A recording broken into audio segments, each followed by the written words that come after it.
Të dashur dëgjues, ju ftojmë të ndiqni emisionin Lexo Biblën me ne, me komentim biblik nga Don Simo.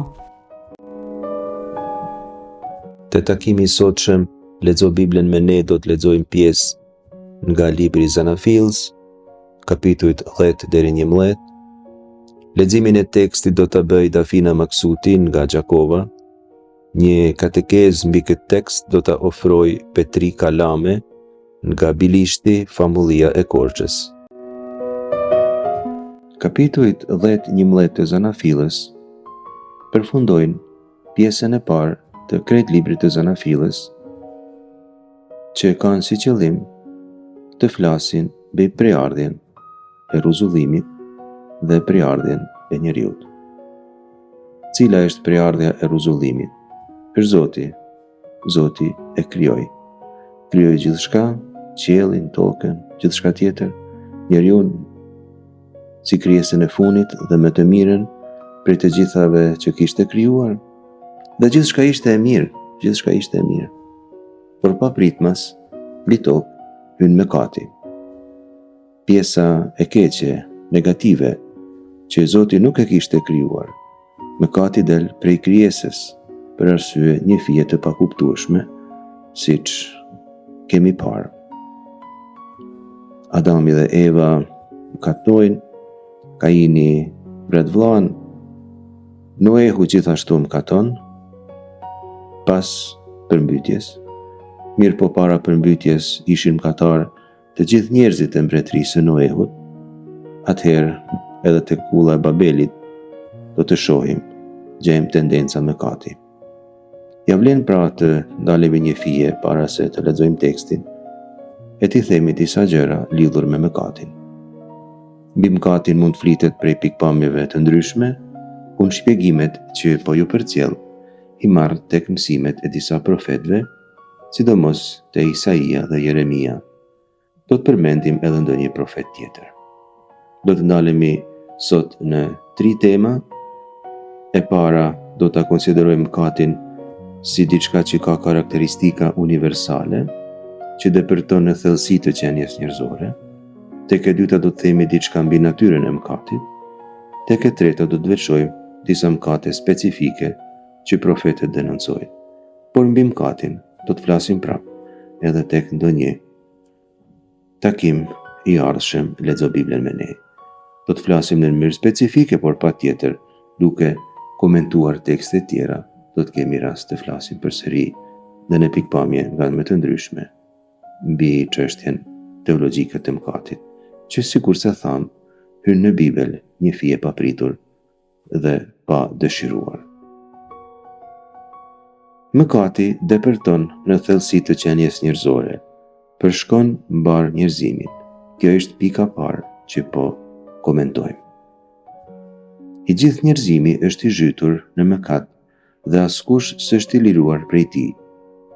Duke kujtuar kohën e shpërnguljes në Babiloni, Isaia profet shkruan kështu: Të gjithë ne endeshim si dele të humbura, secili ndiqte udhën e vet, dhe Zoti bëri të rëndoj mbi të paullsinë e të gjithëve.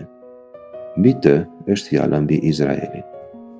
Izraeli ka mëkatuar si kolektiv, kanë mëkatnuar të gjithë. Profeti përfytyron sjelljen e popullit si atë të deleve pa bari, të shpërndar, të pa orientuar dhe të prirur të ndjekin udhë të ndryshme nga ajo e Zotit. Mëkati përshkruhet si orientim i njeriut, si orientim i çdo njeriu. Një shembull tjetër e marrim te Jeremia profet. Tek kapitulli 17 rreshti 9, ai thot kështu: Më dinake se çdo gjë tjetër është zemra e njeriut, e pashërueshme, kush është ai që mund ta njohë? Në këtë tekst, fjalën zemër e kuptojmë si qendrën e mendimit dhe të vullnetit, të cilët mendimi dhe vullneti përshkruhen të prirur drejt dredhisë. Kjo si fenomen universal. Mëkatet dhe vendimet e gabuara shpesh lindin nga mendime të pa menduara mirë, mendime të pa shqyrtuara me kujdes. Jeremia insiston se mendimet duhen vëzhguar me kujdes, duhen analizuar qëllimet që kanë, sepse mendimet shndrohen në tundime, dhe të gjitha tundimet shfaqen gati gjithmonë të mbështjella e të mira, ose shumë mirë të kamufluara. Por tek kjo temë do të kthejmë përsëri në takimet tona. Tek tema pra se secili tundim që na fton të mëkatojmë paraqet në vete elemente pozitive ose të kënaqshme, me qëllim që me këto elemente pozitive ose të kënaqshme të fsheh të keqen që faktikisht propozon. Tek shembulli i parë që kemi lexuar, kemi vrejtur tendencën që mëkati ka të shfaqet si mentalitet kolektiv që refuzon Zotin. Tek i dyti, si pakujdesia e njeriut ta shqyrtoj drejtimin ku çon mendimi vet. Mëkati kështu mund të shtrijë rrënjë të thella. Këtë mund ta ilustrojmë duke cituar edhe një herë Jeremin profet, tek kapitulli 13, rreshtat 22-23. Po lexojmë. E nëse në mend të shkon të pyetësh, pse po më ndodh kjo gjë? Për shkak të paullësisë sate të madhe, ti zbuluan fajet e tua e të dhunuan. Vallë, a mundet Etiopasi të ndrojë lëkurën, ose leopardi larat e lëkurës së vet? Po pse po më ndodh e gjithë kjo, pyeste populli? Pse përfunduam në mergim? Përgjigja është se ka ardhur momenti kur mëkatet kanë dalë në pa. Ata janë zbuluar dhe janë shumë. Izraeli duket se po pson atë që ka merituar. Jeremia shtjellon mëkatin me dy analogji, të Etiopasit dhe të leopardit, që nuk mund ta ndrojnë lëkurën. Kështu dhe njeriu, mëkatar është e mëkatar mbet. Për këtyre shënimeve antropologjike mbi mëkatin, mund të kalojmë tani në disa shënime më teologjike. Profetët e konsiderojnë mëkatin si rebelim ndaj Zotit, si padrejtësi shoqërore, si hipokrizi fetare, si mbështetje e njeriut në forcat e veta, si sjellje jo morale. Ti shikojmë këto shënime me radhë. Rebelimi ndaj Zotit. Izaia dhe Jeremia theksojnë se rebelimi ndaj Zotit është i qëllimshëm, nuk është diçka aksidentale. Nuk është që e dëshirueshme, por është e qëllimshme.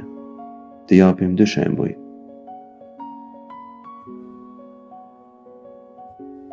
Krejt në fillim të librit të tij, Isaia kapitulli 1, rreshta 2-3, shprehet kështu: Dëgjoni o qej, dëgjo o tokë, sepse Zoti po flet. Fëmijët i rrita, i burrërova, por ata më përbuzen. Kau e njeh të Zotin, edhe gomari grashdin e pronarit të vet, kurse Izraeli nuk njeh, populli im nuk merr vesh. Qielli e toka në këto rreshta janë elemente kozmike, që hyjnë thret si dëshmitar të sjelljeve të papërshtatshme të njeriut. Thirrja e qiellit dhe tokës si dëshmitar përfaqëson një figurë që studiuesit e profetëve e quajnë juridiko-profetike. Kjo shprehje teknike egzegetike që përdoret në shkenca biblike, pra figura juridiko-profetike, thekson se dëshmia e qiellit dhe e tokës konfirmojnë perceptimin që ka Zoti mbi realitetin ku ndodhet njeriu. Edhe kafshët e zakonshme, si kau e gomari, e njohin dhe respektojnë autoritetin e pronarit të tyre. Njohja e tyre është instinktive. Në kontrast me këtë njohje instinktive të kaut e të gomarit, vjen njohja e Izraelit, që është racionale. Njeriu mendon dhe kupton në mënyrë racionale. Megjithatë, populli bën diçka jo racionale, e refuzon Zotin në mënyrë të qëllimshme, bën një akt të vetëdijshëm të mosbindjes. Ky shembull tregon se njeriu është kokfort, se ka tendencë ta përjashtojë Zotin, pa marrë parasysh sa të mira i bën Zoti atij. Duket se sa më shumë të mirë t'i bëj Zoti, aq me pak mirënjohje ja kthen njeriu. Tani të kalojmë në një temë tjetër teologjike, shumë komplekse, tek e cila do të kthejmë shpesh gjatë takimeve tona Lexo Biblen me ne. Është tema e idhujtarisë. Me fjalën idhujtari, kuptojmë, e thënë shumë shkurtimisht, zëvendësimin e Zotit me zota tjerë, zëvendësimin e Zotit krijues me krijesat e tija që konsiderohen si hyjni. Ta japim shkurtimisht një shembull pa hyrë shumë në shpjegime. E marrim nga Jeremia, kapitulli 11, rreshtat 9-10. Pastaj Zoti më tha: U besatuan mes tyre njerëzit e Judës e banorët e Jerusalemit. U kthyen në paullësitë e etërve të vetëm e parshëm, të cilët nuk deshen t'i dëgjojnë fjalët e mia. Kështu pra ata shkuan pas hyjnive të huaja që t'u shërbejnë. Shtëpia e Izraelit e shtëpia e Judës e thyen beslidhjen time që e lidha me etrit e tyre. Në mënyrë sintetike mund të themi se në këtë kalim biblik, mëkati i idhujtarisë konsiston në 3 aspekte kryesore. I pari, idhujtaria trajtohet si përsëritje e mëkateve që Zoti tashmë i kishte dënuar të brezat e mëparshëm. Si tek shembulli i mëparshëm, edhe këtu kthehet tema e popullit, të cilit nuk i mbushet mendja, që harron shpejt të mirat e Zotit. E dyti, tek shprehja nuk deshen t'i dëgjojnë fjalët e mia, idhujtaria del si refuzim të dëgjohet fjala e Zotit. E treti, dhe kjo është më e rënda, idhujtaria shfaqet si shërbim ndaj hyjnive të huaja, që është thyrje e plot e beslidhjes. T'i japim edhe disa elemente tjera të mëkatit. Një shembull konkret i mëkatit tek profetët është profecia e rrejshme. Këtë shembull e marrim nga Jeremia, në të cilin përmendet mëkati i profecisë së rrejshme, te e cila temë do të kthehemi përsëri kur të shpjegojmë profetët. Jeremia shprehet kështu tek kapitulli 5, rreshtat 29-31. Vallë, as do t'i ndëshkoj këto faje, është fjala e Zotit, ose me njerëz të tilla thua as do të hakmerren. Gjërat e tmerrshme e të frikshme po ngjajnë në këtë vend. Profetët profetizojnë, rrena e priftrit po i duar trokasin e popullit tim, kjo i pëlqen. Po çdo të bëni kur të vi fundi? Dallojmë këtu 3 elemente. I pari, profecia e rrejshme konsiderohet si mëkat shumë i madh, sepse konsiston në shtrembrimin e fjalës së Zotit dhe paraqitjen e gabuar të vullnetit të tij. Kjo ndodh zakonisht sepse njerëzit shtyhen nga interesat vetjake ose nga dëshira për të pëlqyer tjerëve. Fjala e Zotit duhet pranuar siç është dhe kështu duhet shpallur. I dyti, tek këto rreshta gjejmë priftrit që duar trokasin. Edhe udhëheqësia fetare zyrtare e tempullit, sikurse janë priftrit, bëhen bashkëfajtor. Jeremia thot duar trokasin. Ata mbështesin, konfirmojnë, ushqejnë rrenën e profetëve të rrejshëm. Mëkati këtu formon një zinxhir. Kemi një grupacion që mbështet grupacionin tjetër në mëkat. Kemi një shoqëri njerëzish që shtyjnë njëri tjetrin ta kundërshtojnë vullnetin e Zotit. Së treti, gjejmë popullin që e pëlqen profecinë e rrejshme. Ky është elementi më i rrezikshëm i kësaj bisede. Është kulminimi i zinxhirit të mëkatit. Është koha kur njeriu refuzon Zotin, sepse kapet për gjëra të gabuara, për arsye se i pëlqejnë më shumë se ato që ofron Zoti. Zoti bën këtë pyetje retorike. Po çdo të bëni kur të vi fundi? Te konteksti i librit të Jeremis, Zoti e ka fjalën për dynjet e babilonasve, por ne po lexojmë këtu me shumë si mësim mbi mëkatin. Njeriu duhet ta kuptojë se gjërat e botës janë kalimtare. Ato që dhuron Zoti mbesin përgjithmonë. Të veçojmë tani disa mëkate specifike. I pari mëkat i veçantë që profetet kritikojnë është padrejtësia shoqërore. Tek tema e padrejtësisë shoqërore veçohet zakonisht shfrytëzimi i nevojtarëve, sidomos i të varfërve, i bonjakëve dhe të vejave. Është një ndër mëkatet konkrete më të dënueshme të Shkrimit Shenjtë. Shembullin e parë e marrim prej Isaias profet. Isaia kapitulli 10, rreshtat 1-3. Shkruan kështu: Mirë ata që nxjerrin ligje të paulla, e kur i përpunojnë shkruajnë ligje të padrejta, për t'i shtypur në gjyq skamnorët, për t'u ashkelur të drejtën të varfërve të popullit tim, që vejushat të jenë breja e tyre e jetimet t'i plaçkitin. Çka do të bëni në ditë të pasisë kur prej së largu të vijë mjerimi? Te kush do të kërkoni ndihmë? Ku do ta lini thesarin tuaj? Këto fjalë të librit të Isaias theksojnë disa elemente mëkatnore që në këtë tekst sintetizohen kështu. I pari, korrupsioni ligjor i studiuar mirë, me të cilin autorët e tij manipulojnë drejtësinë civile për përfitime personale. I dyti, shfrytëzimi të dobëtve. Në vend që tu ndihmohet të dobëtve, të varfërve e tjera, ata shndrohen në vegla për t'i përdorur për përfitime personale. Njësoj edhe për vejushat dhe jetimt, që janë shtresa më nevojtare e popullsisë. Nuk mund të mendohet një mëkat më i madh se dhunimin e tyre. Në thelb pra kemi plaçkitjen nga ana e të pasurve dhe atyre që nuk mund t'i dalin zot vetes. E treta, arroganca dhe mendjemallësia shpirtërore. Këta njerëz, thot Izaia, janë arrogant, mendojnë se askur nuk do të kërkohet përgjegjësi prej tyre. Por siç thot populli jon, nuk ec kumbulli gjithmonë mbi ujë.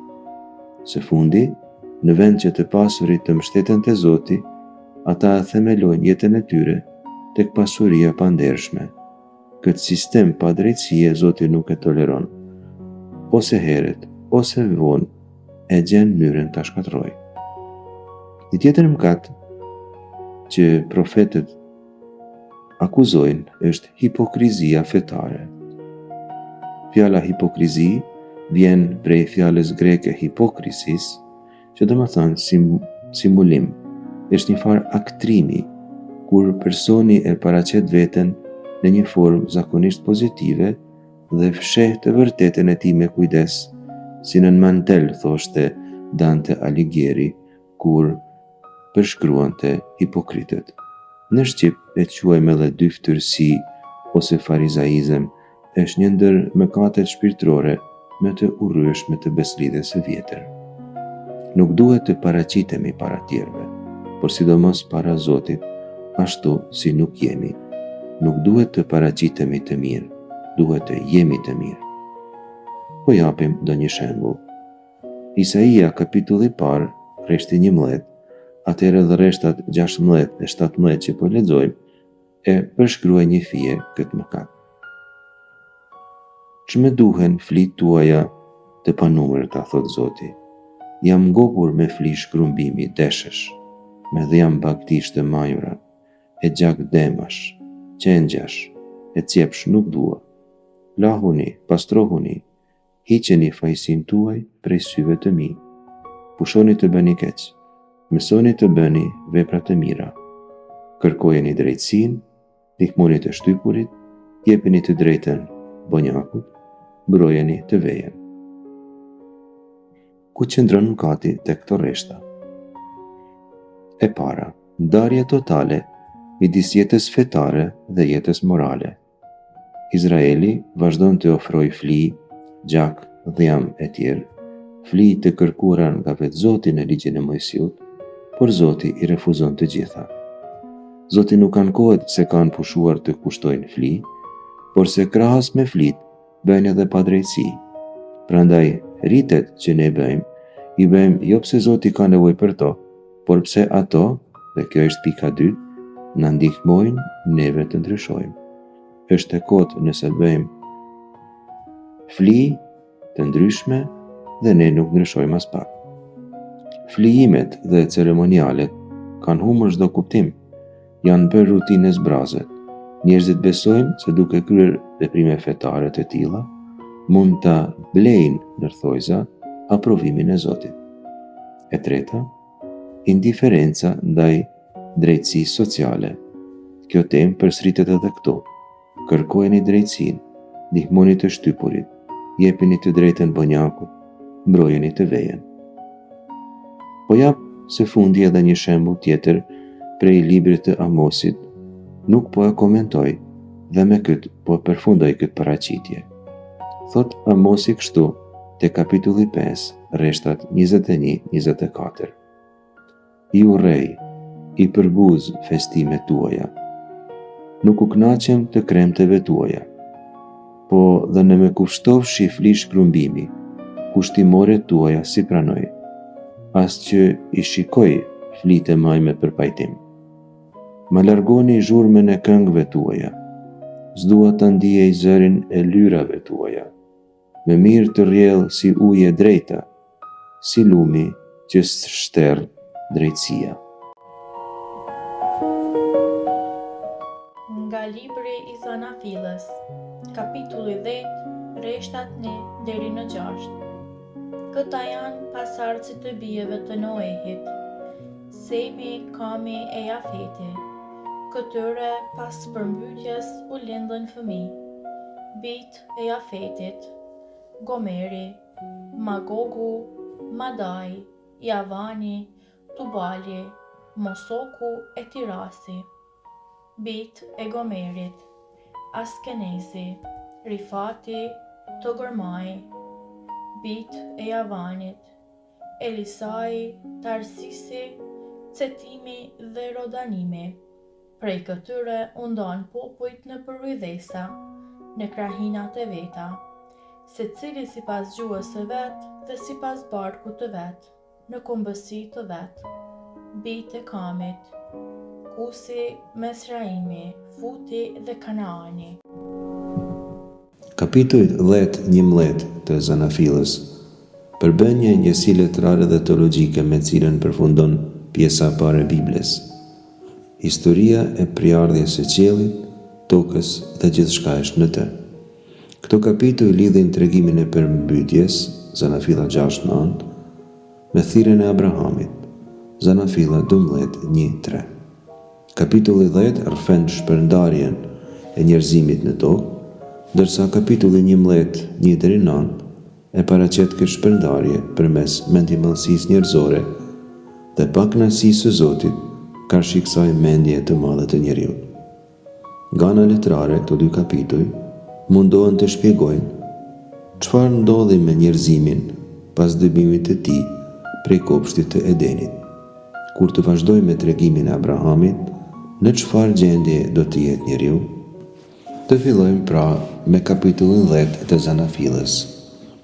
Quhet tabela e kombeve. Janë breznit e Shem, Ham dhe Jafet. Toledot Shem, Ham dhe Jafet në hebraisht. Zanafila kapitulli 10 është quajtur tabela e kombeve prej studiosëve të Biblës. Termi vjen prej studiosëve gjerman, për shembull Hermann Gunkel, por edhe Gerhard von Rad. Këta e quanin Völkertafel, pikrisht tabel e kombeve. Është një dokument i pashoq letrar në botën e lashtë që paraqet një etnografi gjenealogjike të 70 kombeve të dala nga 3 bijtë e Noehut: Jafet, rreshtat 2-5, Ham, rreshtat 6-20 dhe Shem, rreshtat 21-31. Edhe gjejmë edhe një përmbledhje në rreshtin 32. Funksioni teologjik i këtyre tabelave të kombeve është numri i emrave në tekstin hebraik.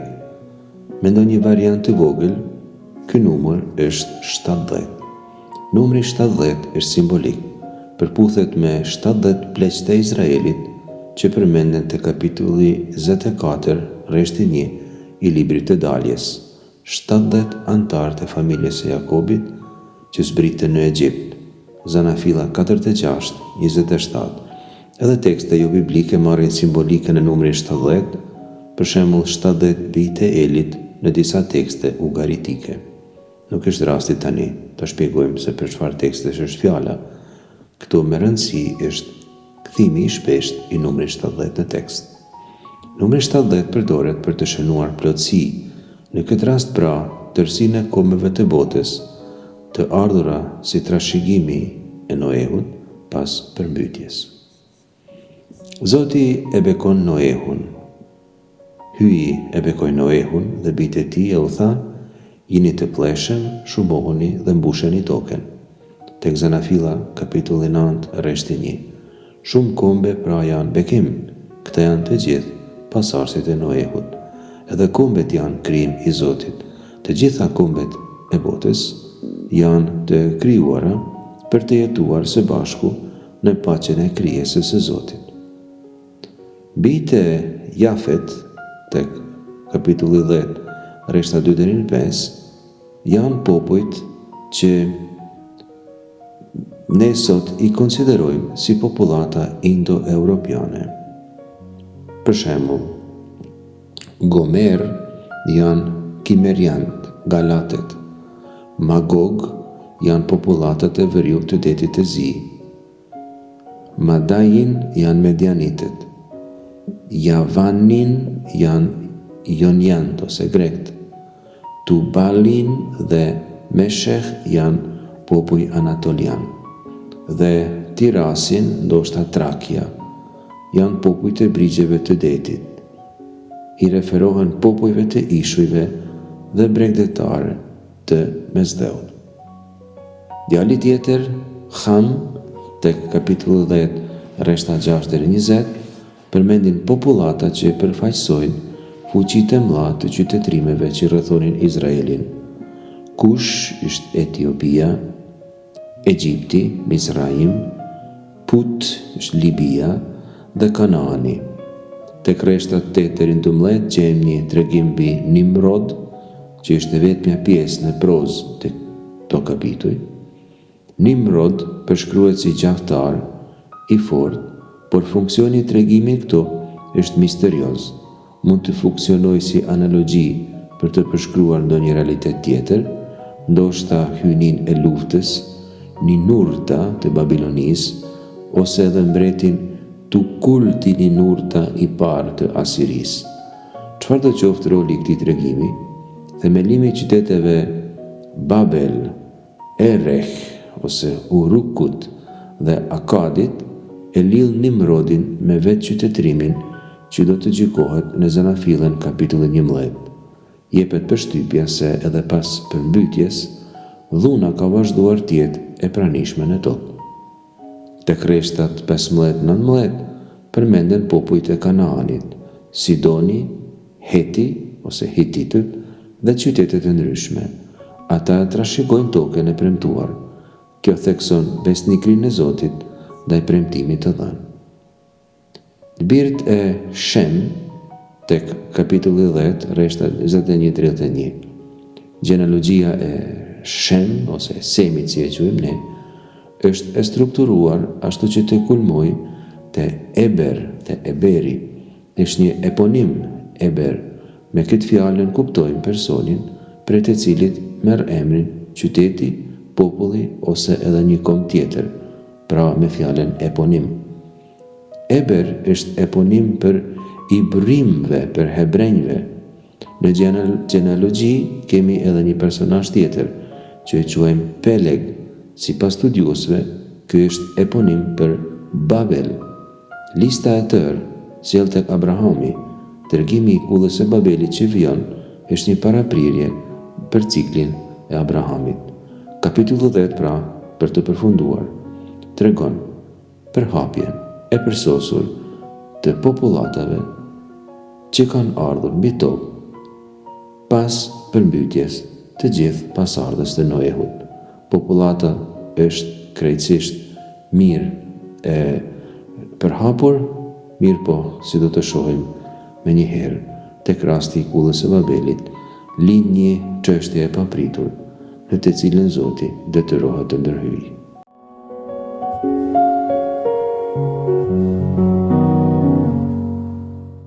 Nga libri i Zanafilës, kapitulli 11, rreshtat 1 deri në 4. Mbar toka kishte vetëm një gjuhë dhe fjalët e njëjta. Kur u quan prej lindjes, gjetën një fushë në dheun e Senarit dhe aty ngulën banimin. I thanë njëri tjetrit: "Ejani të presim tulla dhe të i pjekim në zjarr."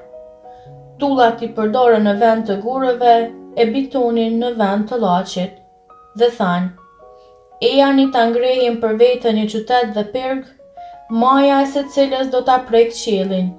T'ja rrisim vetes zërin që të mos shpërndahemi faqes së dheut." Te kreshti 1 i këtij kapitulli njerëzit flisnin një gjuhë të vetme. Te kreshti 2 ata zënë vend aty dhe vendosin të bashkojnë tulla, dhe me njëherë te kreshti 3 tregohet se ata vendosen të ndërtojnë një kull. Pas kësaj Zoti erdhi mbi tokë të shoh. Kjo tregohet te rreshti 4. Për një farë arsye Zoti nuk mbeti i kënaqur me çfarë pa. Tregohet te rreshti 7. U ngatroi gjuhët, pra nuk kemi më një gjuhë të vetme si në fillim. Ata ndërprenë ndërtimin e kullës, si edhe vetë qytetin e Babelit dhe pastaj u shpërndan te rreshti 8. Si përfundim, kemi një konfuzion midis kombeve të gjithë botës te rreshti 9.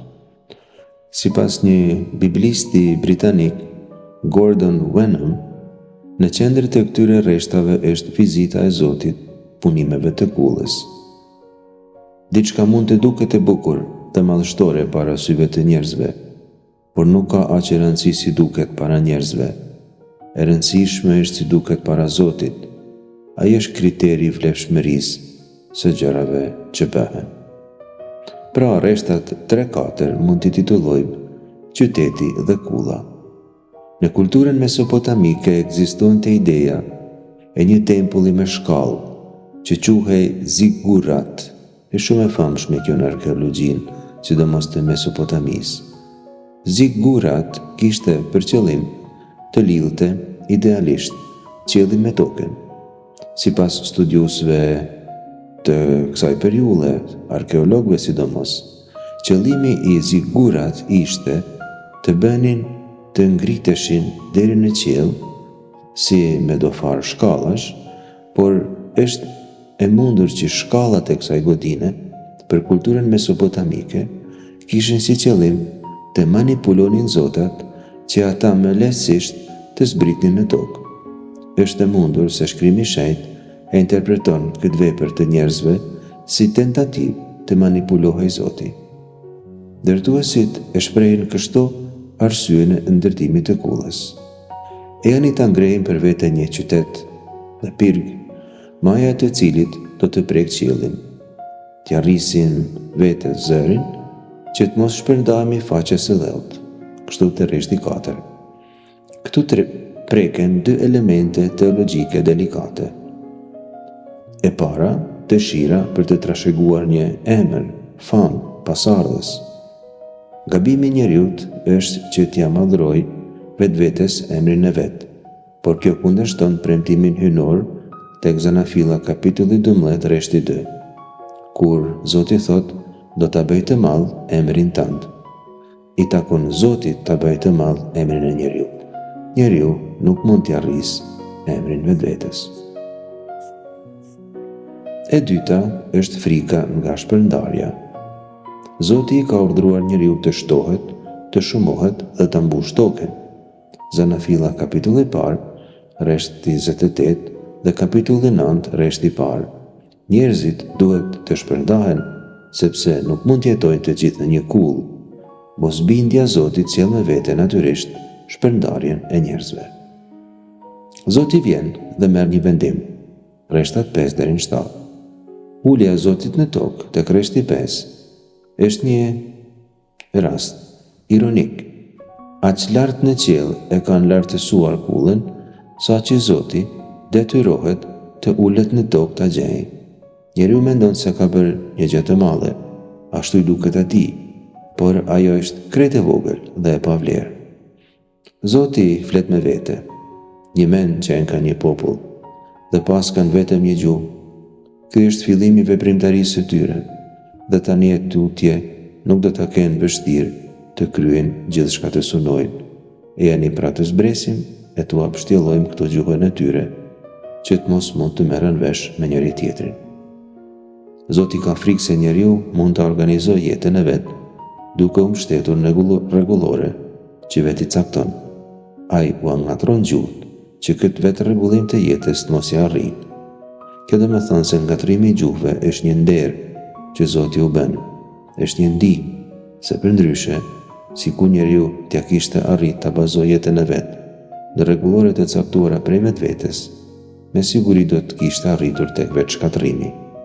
Njeriu mbijeton dhe përparon vetëm nëse ndjek rregullin e përcaktuar prej Zotit. Së fundi, dy fjalë për emrin Babel vjen për një folje hebraike, Balal, që do të thonë të përzijej, të sjell konfuzion, por kjo sipas studiosëve është paranomazi. Para se ta shpjegoj fjalën paranomazi, le të themi se në Babiloni kishin mendimin se qyteti i Babilonisë në akadisht Babili përkthehej si dera e Zotit ose dera e zotave, vendi nga ku zotat ulen në tokë. Me fjalën paranomazi kuptojmë fjalë që tingëllojnë njësoj, por kanë domethënie të ndryshme. Në këtë rast, Balal në hebraisht është ngjashëm me Babili në akadisht. Për këtë arsye emri Babel ndoshta ka për qëllim të jetë një farë ironie për qytetin e Babilonisë, një kritik për hyjnitë e tyre që kanë pretendimin se mund të manipulojnë Zotin, ose edhe ta kufizojnë atë. Zoti nuk ulet shkallave të tempojve të tyre. Ai është krijuesi dhe mbi tokë shkon dhe vjen, kur të doj dhe si të doj.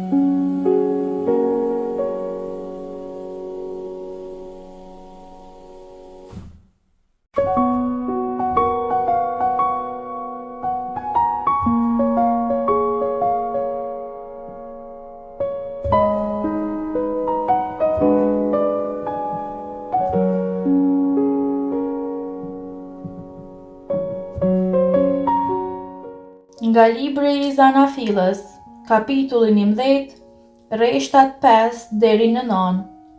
Zoti zbriti përmbi tokë për të parë qytetin dhe pirgun që ndërtua njerëzit. Zoti tha: një mend qenë ka një popull dhe pas kanë vetëm një gjuhë. Ky është fillimi i veprimtarisë së tyre, dhe tani e tutje nuk do ta kenë vështirë të kryejnë gjithçka të synojnë. E janë pra të zbresim e t'u apshtjellojmë këto gjuhën e tyre, që të mos mund të merren vesh njeri me tjetrin. Prej andej, Zoti shpërndau nga ai vend mbi sipërfaqen e mbar tokës, dhe ata po shuan të ndërtuare qytetin. Prandaj edhe quhet Babel, sepse aty u pshtjellua gjuha e mbar tokës, dhe prej andej Zoti shpërndau mbi faqen e dheut.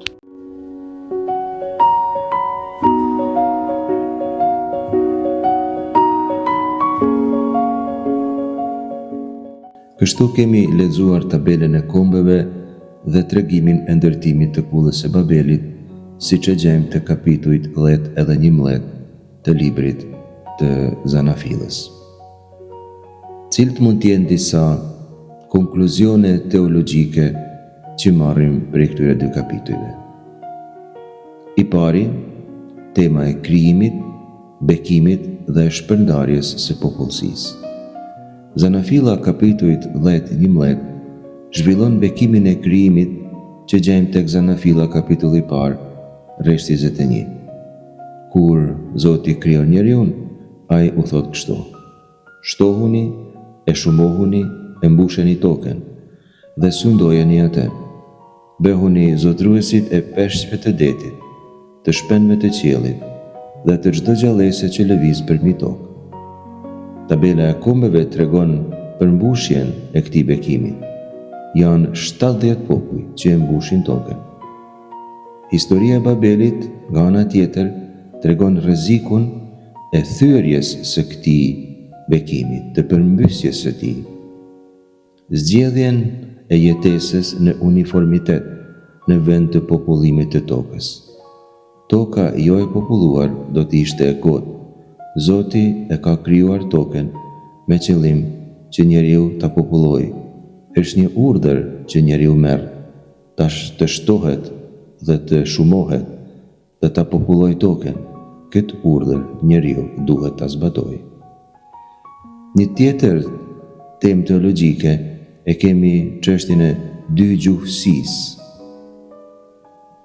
Themelimi i qyteteve nga Nimrodi dhe ambicia arkitekturore e ndërtuesve të Babelit nuk e dënojnë qytetrimin si të tillë, por të paktën në mënyrë të tërthorë zbulojnë dhe dënojnë idhujtaritë e mundshme të tyre. Qyteti mund të jetë vend i lulëzimit njerëzor, por edhe vend ku zhvillohet idhujtaria. Teksti e mban këtë ambiguitet të hapur. E mban të hapur sepse varet prej njeriu çfarë do të vendosë për jetën e vet. Ai është i ftuar ta dëgjojë Zotin, të ndjek udhëzimet e tija, por në lirinë e tij njeriu mundet edhe të zgjedhë idhujtarinë. Një tjetër temë e lidhim me rrëshajet. Është një fije një kapërcim shumë i madh kohor, ndoshta edhe pak anakronike të flasim për rrëshajet të kulla Babelit. Mirë po, tradita e krishterë e ka lexuar vazhdimisht Babelin si parathënie të rrëshajve. Shën Augustini për shembull shkruan kështu: siç çoi krenaria e njerëzve në ngatrimin e gjuhëve në Babel, po kështu përvujtria e shpirtit në ditën e rrëshajve e përmbysi atë, jo duke imponuar një gjuhë të vetme, por duke mundësuar që të gjitha gjuhët të shpallin një të vërtetë. Pra, tek Veprat e Apostujve, kapitulli 2, rreshtat 1-11, nuk e rikthehet uniformiteti i gjuhës, por mundson kuptimin për të dallimeve. Ndryshueshmëria midis njerëzve mbetet, por kjo nuk është një pengesë që njeriu të komunikojë me njëri tjetrin. Në fakt, apostujt predikojnë dhe të gjithë i kuptojnë se ç'po thonin. E fundit kemi temën e veçantisë nëpërmjet universalitetit. Kjo histori mbyllet me një lëvizje nga universalia, të gjithë 70 kombet, drejt të veçantës, një njeri, një familje, një premtim. Ky ngushtim nuk është diçka që e bën tregimin shumë ekskluziv. Thirrja e Abrahamit tek kapitulli 12 merr kuptim vetëm në sfondin e këtyre 2 kapitujve që lexuam, për masat universale të dështimit dhe diversitetit njerëzor. Zgjedhja e veçantë e Abrahamit i shërben bekimit universal. Në ty do të bekohen të gjitha familjet e tokës.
Kjo pjesë e shkrimit të shenjtë vjen me njëherë pas përmbytjes.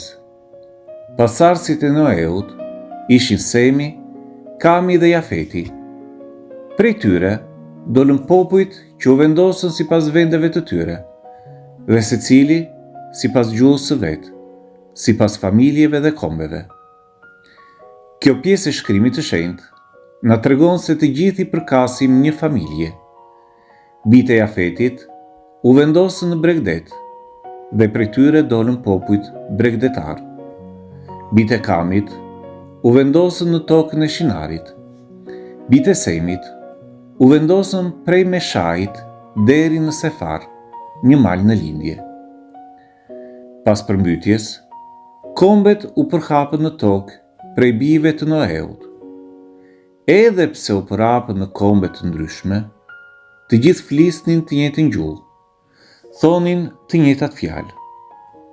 Nuk kishte dallim midis tyre për shkak të mosnjohjes së gjuhës. Njerëzit gjetën një fushë në tokën e Shinarit, banuan atje dhe i thanë njëri tjetrit: "Ejani të bëjmë tulla e t'i pjekim në zjarr." Kështu, ata përdorën tulla në vend të gurit, e zift në vend të baltës. Dhe thanë: "Ejani të ndërtojmë për vete një qytet e një kull, maja e të cilës të prek qiellin, që të bëjmë emër e të mos shpërndahemi mbi faqen e tërdheut." Krenaria, mendje madhësia dhe egoizmi njerëzor vjen në qendër të gjithçkaje veten e vet. Kaq e madhe ishte kjo krenari, sa që nuk kishte mirënjohje për të gjitha të mirat që hyi kishte falur. Dëshira për të bërë zotur të gjërave që i rrethojnë i bënte njerëzit të ndërmerrnin iniciativa për ndërtimin e diçkaje aq madhështore, duke mos përdorur ato dhurata natyrore që hyi kishte falur, siç ishin gurët dhe balta. Por vetë njerëzit dëshironin të bëheshin krijues, duke pjekur baltën për të bërë tullën, apo duke përdorur zift në vend të baltës. Krenaria njerëzore tregohet aq fodulle sa në vend që qytetin të mund ta ndërtonin mbi një mal, ku takimi me qiellin do të ishte më i lehtë, ata preferojnë të ndërtojnë një kull mbi një fushë, duke pretenduar të kalonin lartësitë e maleve për të arritur qiellin. Aq shumë e mbi vlerësoni veten, sa që mendonin se do t'i kalonin nga madhësia mrekullitë natyrore që hyi kishte bërë, siç ishin edhe malet. Nëpërmjet kësaj kulle, ata donin të bëheshin krijues, zotër dhe pronar të gjithçkaje për vete. Zoti zbriti për të parë qytetin dhe kullën që bijtë e njeriut po ndërtonin. Këtu kemi ndërhyrjen e hyjit, i cili zbret për të parë se çfarë njeriu bën me lirinë që hyi kishte dhënë. Deri ku mund të arrinte ky njeri? Hyi zbriti për të parë te kalimin e çdo kufiri njerëzor. Ku mund të shkonte njeriu kur në qendër të jetës vendos vetveten dhe jo hyin, krijuesin e vet? E Zoti tha: "Ja, ata janë një popull, e flasin të gjithë një gjuhë, dhe ky është vetëm fillimi i veprave të tyre. Tani, çfarë kanë ndërmend të bëjnë, nuk do të jetë e pamundur për ta.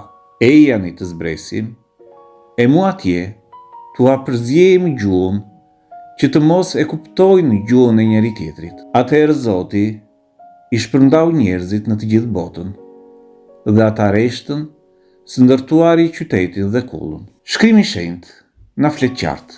Hyi i fton njerëzit të kthehen tek ai.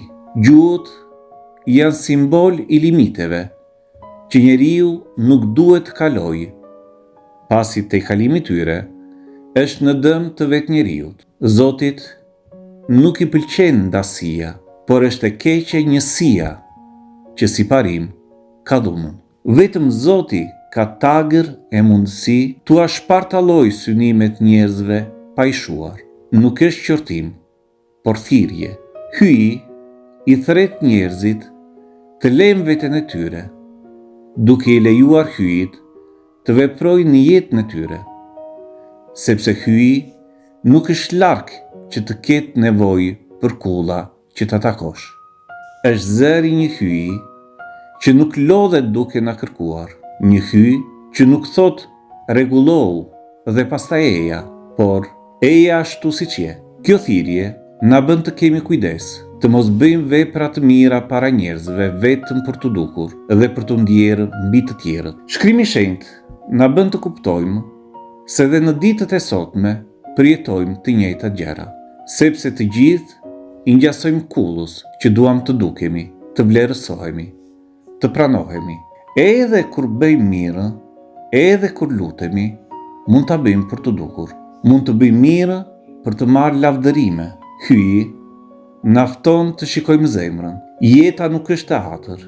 Nuk mund të bëjmë gjëra vetëm në dukje, por duhet të jemi të vërtetë. Është e rëndësishme të kuptojmë që nuk jemi ne ata që kanë meritën e afrimit me hyin. Nuk jemi ne që hedhim hapat për të shkuar drejt tij, por është ai që zbret tek ne. Ndonjëherë e imagjinojmë jetën shpirtërore si një shkallë, ne poshtë e hyi lart, dhe ne që duhet të ngjitemi hap pas hapi. Por feja jonë na mëson se hyi është ai që zbret, që afrohet. Hyi është ai që pret, që na afrohet, zbret dhe nuk dorëzohet para dobësive. Duhet të pranojmë se jemi krijesa të krijuara nga pluri dhe jemi mëkatar, jo për të trishtuar apo për të ndjerë të shtypur, por për të qenë të vërtetë. Nëse nuk e pranojmë se kemi nevojë për hyin, mëshira e tij mbetet një ide e bukur, por e largët. Nëse e pranojmë me sinqeritet se jemi të dobët, të pasigurt, atëherë gjithçka ndryshon. Shkrimi i Shenjtë përdor figura të thjeshta. Ne jemi si një kull që sado të ngrihet, nuk mund të arrijë të hyjë. Ne jemi pluhur i banuar nga shpirti i hyjit, jo një pluhur pa kuptim, por një pluhur i dashur nga hyi. Ne i përkasim hyjit. Hyi ndryshon edhe atë që na duket e pamundur, sepse dashuria e tij është më e madhe. Ato që krenaria, egoizmi, gjuandan, është hiri i dashurisë së hyjit që bashkon. Le të krijojmë hapësirë për hyin, për të vërtetën, për mëshirën. Jeta jonë është një udhëtim. Nuk na kërkohet të ndryshojmë gjithçka menjëherë. Nuk na kërkohet të bëhemi të përsosur në pak ditë. Na kërkohet të dëgjojmë atë zë që sot na thot me dashuri: kthehuni tek unë. Pas historisë së kullës Babelit, Shkrimi i Shenjtë vazhdon me patriarkët. Ajo çka vjen re është shkurtimi i jetëgjatësisë njerëzore për shkak të mëkatit. Noeu jetoi 950 vjet, Semi 500 vjet, Arfaksadi 438, Saleu 433, Heberi 464, Falegu 239, Reu 239, Sarugu 230, Nahori 138, Tareu 205 vjet. Hyi ndërhyri përsëri për të shmangur uljen e jetëgjatësisë së njeriu. Prej Tareut lindi Abrahami, të cilit hyi i premtoi se në të do të bekoheshin të gjitha fiset e tokës.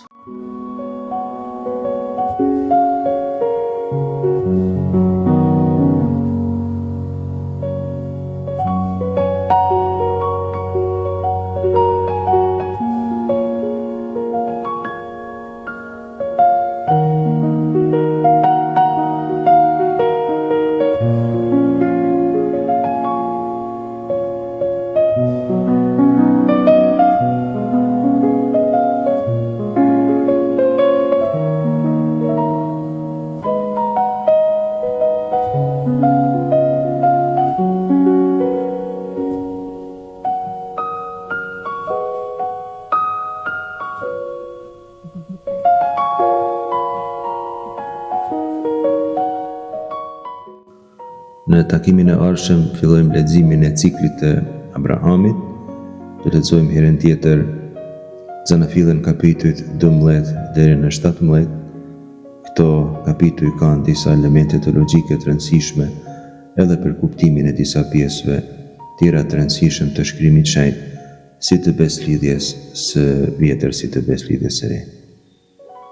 Nëse keni mundësi, lexoni të shtëpia. Faleminderit për vëmendjen tuaj.